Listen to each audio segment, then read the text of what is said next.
नमस्कार। आज हम भारतीय न्याय संहिता यानी बीएनएस 2030 की एक बहुत ही अहम धारा 2 पर थोड़ी गहराई से बात करने वाले हैं। हाँ, ये वो धारा है जिसमें सारी परिभाषाएं दी गई हैं, क्योंकि कानून में शब्दों का जो मतलब होता है वो बहुत सटीक होता है और ये परिभाषाएं तो समझिए कि पूरे बीएनएस की नींव हैं। सही कहा। कई बार आम लगने वाले शब्दों के कानूनी मायने एकदम अलग होते हैं। हम आज कुछ ऐसे ही शब्दों पर गौर करेंगे। बिल्कुल। वैसे तो धारा 2 में लगभग 39 परिभाषाएं हैं। अब सब पर तो बात करना मुश्किल है। हाँ, वो तो है। लेकिन हम कुछ सबसे महत्वपूर्ण या कह लीजिए दिलचस्प परिभाषाओं को चुनेंगे, खासकर वो जिनमें कुछ बारीकियां हैं या जो शायद पुराने कानूनों से थोड़ी अलग है। हाँ, ये समझना जरूरी है कि आखिर कानून इन शब्दों को किस नजरिए से देखता है। सही। तो चलिए शुरू करते हैं एकदम बेसिक चीजों से, जैसे कार्य यानी एक्ट। अब कानून की नजर में इसका क्या मतलब है? क्या सिर्फ कोई एक काम करना? देखिए, यहाँ एक अहम बात है। जैसा कि स्रोत में भी बताया गया है, बीएनएस में कार्य का मतलब सिर्फ एक अकेला काम नहीं है। अच्छा। हाँ, बल्कि कार्यों की श्रृंखला, मतलब सीरीज ऑफ एक्ट्स भी हो सकता है। ओ, मतलब कई काम एक साथ या एक के बाद एक। बिल्कुल।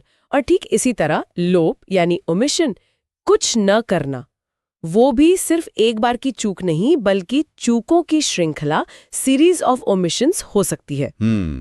ये इसलिए महत्वपूर्ण है क्योंकि कई बार जो कानूनी मुद्दे उठते हैं या अपराध होते हैं वो किसी एक घटना का नतीजा नहीं होते। सही बात है। वो कई कामों या कई चूकों का मिला-जुला परिणाम होते हैं। समझ गया। मतलब एक पैटर्न को भी कानून एक इकाई मान सकता है, चाहे वो कुछ करने का हो या ना करने का। अच्छा, अब एक और शब्द लेते हैं, कूटकरण, काउंटरफीट।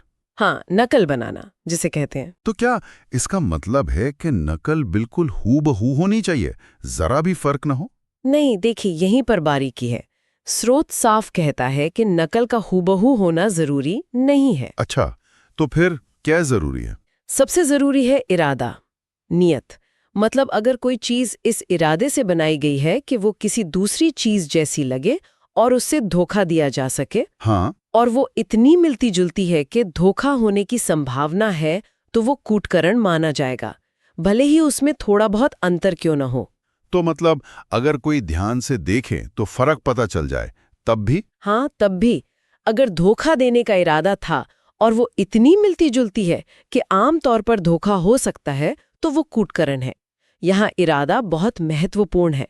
और स्रोत में इरादे को लेकर कुछ और भी है शायद? हाँ, एक और अहम बात, कोर्ट ये मानकर चल सकती है कि अगर किसी ने ऐसी मिलती जुलती चीज बनाई है तो उसका इरादा धोखा देना ही था। ओह, जब तक कि वो व्यक्ति खुद ये साबित न कर दे कि उसका इरादा धोखा देना नहीं था। मतलब साबित करने का भार उसी पर आ जाता है। ठीक है। तो इरादा और धोखे की संभावना, ये दो मुख्य बातें हैं।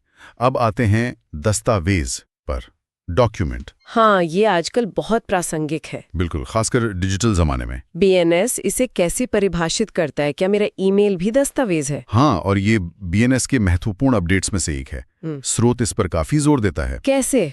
देखिए, दस्तावेज का मतलब है किसी भी पदार्थ पर, मतलब किसी भी सब्सटेंस पर अक्षरों, अंकों या चिन्हों से बनी कोई भी चीज, ठीक है, जिसका उद्देश्य सबूत के तौर पे इस्तेमाल करना हो या किया जा सके। और अहम बात यह है कि इसमें इलेक्ट्रॉनिक और डिजिटल रिकॉर्ड्स को अब साफ तौर पे शामिल कर लिया गया है। अच्छा, ये आईपीसी में इतना स्पष्ट नहीं था। उतना स्पष्ट नहीं था जितनी स्पष्टता अब बीएनएस में है।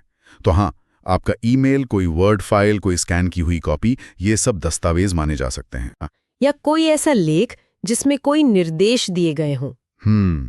और ये भी कहा गया है कि इससे फर्क नहीं पड़ता कि वो दस्तावेज किस चीज से या कैसे बनाया गया है। हाथ से लिखा हो, टाइप किया हो, प्रिंट किया हो या इलेक्ट्रॉनिकली स्टोर किया हो। ये तो बहुत बड़ा दायरा हो गया। मतलब डिजिटल सबूतों को लेकर अब स्थिति ज्यादा साफ है। बिल्कुल। चलिए, अब एक और परिभाषा देखते हैं, लिंग, जेंडर। इसमें क्या कुछ नया है? हाँ, इसमें एक बहुत ही महत्वपूर्ण और प्रगतिशील बदलाव है। क्या है वो? स्रोत के अनुसार बीएनएस की परिभाषा में अब पुरुष और महिला के साथ साथ उभयलिंगी यानी ट्रांसजेंडर को भी स्पष्ट रूप से शामिल किया गया है। ये वाकई एक बड़ा कदम है। हाँ, ये कानूनी स्तर पर लैंगिक समानता और समावेशिता को दिखाता है। बिल्कुल। अब आते हैं सद्भावपूर्वक पर, गुड फेथ। अक्सर सुनते हैं सद्भावपूर्वक किया गया कार्य। क्या मतलब है इसका कानून में? क्या सिर्फ अच्छी नीयत? नहीं, सिर्फ अच्छी नीयत काफी नहीं है। देखिए, स्रोत इसे थोड़ा नकारात्मक ढंग से परिभाषित करता है, पर मतलब सकारात्मक है। कैसे? कोई भी काम सद्भावपूर्वक तब माना जाता है जब वो सिर्फ ईमानदारी से नहीं, बल्कि उचित सतर्कता और ध्यान यानी ड्यू केयर एंड अटेंशन के साथ किया गया हो। ओह, मतलब सावधानी भी जरूरी है। बहुत जरूरी। अगर आपने कोई काम करते हुए लापरवाही बरती, जो जरूरी सावधानी रखनी चाहिए थी वो नहीं रखी, तो भले ही आपकी नीयत कितनी भी अच्छी क्यों ना हो, कानून उसे सद्भावपूर्वक नहीं मानेगा। समझ गया। तो सिर्फ दिल साफ होना काफी नहीं, दिमाग का चौकन्ना रहना और जरूरी सावधानी बरतना भी उतना ही जरूरी है। बिल्कुल। अब बात करते हैं संश्रय देने की। हॉबरिंग, क्या ये हमेशा गलत होता है? किसी को पनाह देना? हमेशा नहीं। देखिए, स्रोत ये साफ करता है कि संश्रय देना अपराध तब बनता है जब आप ये जानते हुए किसी व्यक्ति को पनाह या मदद देते हैं कि वो कोई अपराध करके आया है या करने वाला है। अच्छा, जानना जरूरी है। हाँ, और आपकी मदद का मकसद उसे कानून की पकड़ से बचाना है। और इसमें सिर्फ रहने की जगह देना ही नहीं आता। तो और क्या आता है? इसमें खाना देना, पानी देना, पैसे देना, कपड़े देना, हथियार या गोला बारूद देना या गाड़ी वगैरह देना, मतलब किसी भी तरह से उसे पकड़े जाने से बचाने में मदद करना संश्रय माना जाएगा। यानी मदद का तरीका कुछ भी हो सकता है। हाँ, अगर इरादा बचाने का है। ठीक है, अब आते हैं क्षति पर। इंजरी। क्या इसका मतलब सिर्फ शारीरिक चोट है? किसी को मारना पीटना? नहीं, बिल्कुल नहीं। कानून का नजरिया यहाँ काफी व्यापक है। स्रोत के अनुसार क्षति का मतलब है किसी भी तरह की हानि जो किसी व्यक्ति को अवैध रूप से पहुंचाई गई हो। अवैध रूप से? और ये 4 तरह की हो सकती है। शरीर को हानि, मन को हानि, जैसे किसी को मानसिक रूप से परेशान करना। अच्छा, मानसिक हानि भी शामिल है। हाँ। तीसरा, ख्याति को हानि, जैसे किसी की बदनामी करना। और चौथा, संपत्ति को हानि। प्रॉपर्टी। तो शरीर, मन, ख्याति और संपत्ति, चारों तरह की अवैध हानि क्षति मानी जाएगी। सही। अब एक शब्द है अवैध, इलीगल। क्या है जो अवैध है? स्रोत इसके 3 पहलू बताता है। पहला, जो चीज अपने आप में अपराध है वो अवैध है। ठीक है। दूसरा, जो चीज कानून द्वारा मना की गई है, प्रोहिबिटेड है, वो भी अवैध है। और तीसरा, वो काम जो किसी सिविल केस मतलब दीवानी मुकदमे का आधार बनता है, वो भी अवैध की श्रेणी में आता है। तो अपराध, मनाही और सिविल दावे का आधार, ये तीनों अवैध हैं। हाँ। चलिए अब संपत्ति से जुड़ी एक और परिभाषा देखते हैं। चल संपत्ति, मूवेबल प्रॉपर्टी, इसे कैसे परिभाषित किया गया है? ये थोड़ी दिलचस्प परिभाषा है।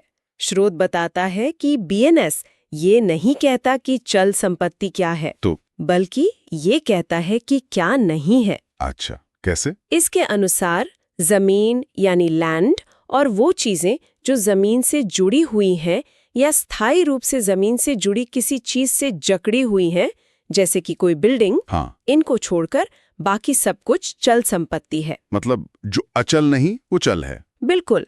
आपका फर्नीचर, आपकी गाड़ी, आपकी किताबें, यहाँ तक कि पेड़ काटने के बाद लकड़ी या खेत से कटने के बाद फसल, ये सब चल संपत्ति में आ जाएंगे। ठीक है, समझ गया। अब एक छोटा सा पॉइंट, महीने और साल की गिनती, मंथ एंड ईयर, या इसके बारे में भी कुछ था? हाँ, एक छोटा लेकिन मानकीकरण के लिहाज से अहम बदलाव है।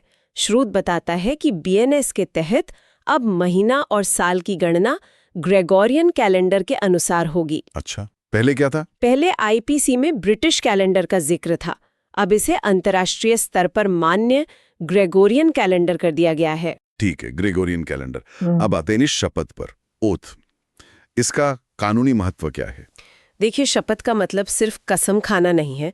स्रोत के अनुसार इसमें वो सत्यनिष्ठ प्रत्यागन मतलब सॉलम एफर्मेशन भी शामिल है, जिसे कानून मान्यता देता है। कहाँ ली जा सकती है ये किसी पब्लिक सर्वेंट के सामने ली जा सकती है, या कोर्ट में, या सबूत देने के मकसद से ली जा सकती है, जब भी कानून ऐसा करने को कहे। ठीक है। अब एक बहुत बड़ी और महत्वपूर्ण परिभाषा, लोक सेवक, पब्लिक सर्वेंट। ये कौन लोग होते हैं? दायरा कितना बड़ा है? हाँ, ये परिभाषा वाकई बहुत विस्तृत है। स्रोत में एक लंबी लिस्ट है। कुछ मुख्य उदाहरण बता सकते हैं? हाँ बिल्कुल। देखिए, इसमें सेना, नौसेना, वायुसेना के कमीशन ऑफिसर आते हैं, हर तरह के जज आते हैं। ठीक। कोर्ट का हर अधिकारी जैसे क्लर्क वगैरह, असेसर या पंचायत का सदस्य जो कोर्ट की मदद कर रहा हो, कोर्ट द्वारा नियुक्त कोई मध्यस्थ, आर्बिट्रेटर, ऐसा कोई भी व्यक्ति जिसे कानून ने किसी को हिरासत में रखने का अधिकार दिया हो, सरकार का हर वो अधिकारी जिसका काम अपराध रोकना या अपराध की सूचना देना या अपराधियों को न्याय के लिए पेश करना हो। पुलिस अधिकारी वगैरह? हाँ, फिर सरकार की तरफ से संपत्ति का प्रबंधन करने वाला हर अधिकारी, किसी गांव, शहर या जिले के आम इस्तेमाल के लिए संपत्ति रखने वाला व्यक्ति, अच्छा, चुनाव के लिस्ट तैयार करने वाला व्यक्ति, और आखिरी में कोई भी व्यक्ति जो सरकार की सेवा में है और सरकार से वेतन या कोई और पारिश्रमिक पाता है। बाप रे, ये तो बहुत ही ज्यादा व्यापक है। मतलब सरकारी नौकरी करने वाला लगभग हर कोई? काफी हद तक हाँ। अगर वो सरकार से वेतन या पारिश्रमिक पा रहा है और बताए गए कामों में से कोई कर रहा है। ये परिभाषा बहुत सारे लोगों को कवर करती है। ये जानना तो बहुत जरूरी है। अब एक और शब्द, मूल्यवान प्रतिभूति, वैल्यूएबल सिक्योरिटी, ये क्या होता है? क्या सिर्फ शेयर या बॉन्ड? का दायरा उससे कहीं ज्यादा बड़ा है। स्रोत बताता है कि ये कोई भी ऐसा दस्तावेज है, दस्तावेज? हाँ, दस्तावेज जिसके जरिए कोई कानूनी अधिकार, लीगल राइट, या तो बनता है या बढ़ता है या किसी और को ट्रांसफर होता है या सीमित होता है या खत्म होता है या छोड़ा जाता है। अच्छा, काफी कुछ है। हाँ, या फिर ऐसा कोई दस्तावेज जिसके जरिए कोई व्यक्ति ये स्वीकार करता है कि उस पर कोई कानूनी देनदारी है या उसके पास कोई खास कानूनी अधिकार नहीं है। कोई उदाहरण? जैसे आपका कोई रेंट एग्रीमेंट, कोई लोन एग्रीमेंट, बीमा पॉलिसी, वसीयत, ये सब मूल्यवान प्रतिभूति हो सकते हैं क्योंकि ये कानूनी अधिकारों और देनदारियों से जुड़े हैं। समझ गया। मतलब कोई भी कागज जिसकी कानूनी अहमियत हो।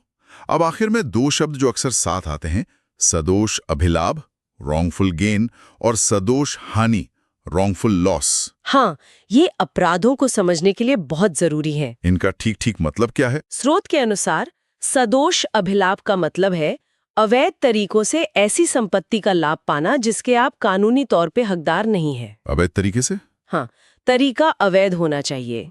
और सदोष हानि का मतलब है अवैध तरीकों से ऐसी संपत्ति का नुकसान उठाना जिसके आप कानूनी तौर पे हकदार थे।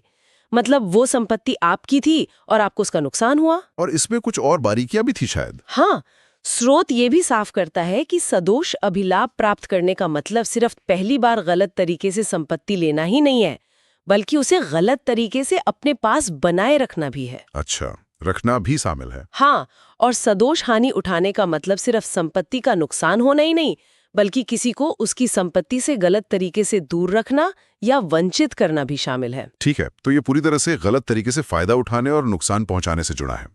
अच्छा, एक आखिरी सवाल।